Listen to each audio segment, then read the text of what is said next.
மக்களை வணக்கம். நம்ம ஷாப்பில் பார்த்தீங்கன்னா ஒரு ஹுண்டாய் இயான் வண்டி ஒன்று பார்த்தீங்கன்னா ஸ்பீக்கர் ஒர்க் ஒன்று நடந்து கொண்டிருக்கிறது. நம்ம அண்ணனு தான், நம்ம ஊருக்காரு தான். சரி ரைட் ஓகே, அந்த வண்டி என்னென்ன ஒர்க்குன்னு அப்படி காட்டிடுறேன். நம்ம தம்பிங்க பார்த்தீங்கன்னா ஒர்க் பண்ணிட்டு இருக்கிறாங்க.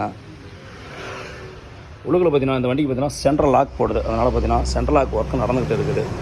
அது ஒன்று. அது மட்டும் இல்லாமல் இன்னொன்று பார்த்தீங்கன்னா பேக்கில் வந்து எக்ஸ்ட்ரா சப் லைனு, ரெண்டாவது பார்த்தீங்கன்னா ஸ்பீக்கர் லைன் போயிட்டு இருக்குது. அதனால் அந்த ஒர்க்குக்கு பார்த்தீங்கன்னா நம்ம தம்பிங்க வந்து லைன் போட்டுக்கிறாங்க. அந்த ஒர்க்குன்னு அப்படியே பின்னாடி காட்டிடுறேன். பின்னாடி பார்த்தீங்கன்னா புல்ஸ்டோன் பிராண்டில் பார்த்தீங்கன்னா ஒரு 850 வாட்ஸில் வந்து ஸ்பீக்கர் வந்து பின்னாடி ட்ரே பேடு வந்து போட்டு ஸ்பீக்கர் பேடு போட்டுருக்குது. ஸ்பீக்கர் நல்லா சூப்பராக இருக்குது. சவுண்ட் அப்படி நல்லாவே பட்டையை கிளப்புது. டவரேக்கு போட்டோம் பார்த்தீங்கன்னா பட்டையை கிளப்பிடுச்சு. அது மட்டும் இல்லாமல் பின்னாடி பார்த்தீங்கன்னா அந்த வண்டிக்கு வந்து ஆக்சுவலி வந்து 7 இன்ச் செட்டு போடுறதுனால அதுக்கு வந்து ரிவர்ஸ் கேமரா மட்டும் வந்து இந்த வண்டியில் போடுது. இந்த வண்டியோட ஒர்க் நடந்துட்டு இருக்குது. இந்த வண்டியோட ஒர்க் முடிஞ்சு நான் சொல்கிறேன். அடுத்த வீடியோ பார்க்குறேன் எப்படின்னு பசங்க. நீங்கள் இதே மாதிரி இயான் வச்சுருந்தா சொல்லுங்கள். நல்ல ஒரு ப்ரீமியம் குவாலிட்டியில் சவுண்ட் எஃபெக்ட் சவுண்ட் சிஸ்டம் வேணும்னா கண்டிப்பாக நான் போட்டு தரேன். அடுத்த வீடியோவில் பார்க்கலாம்.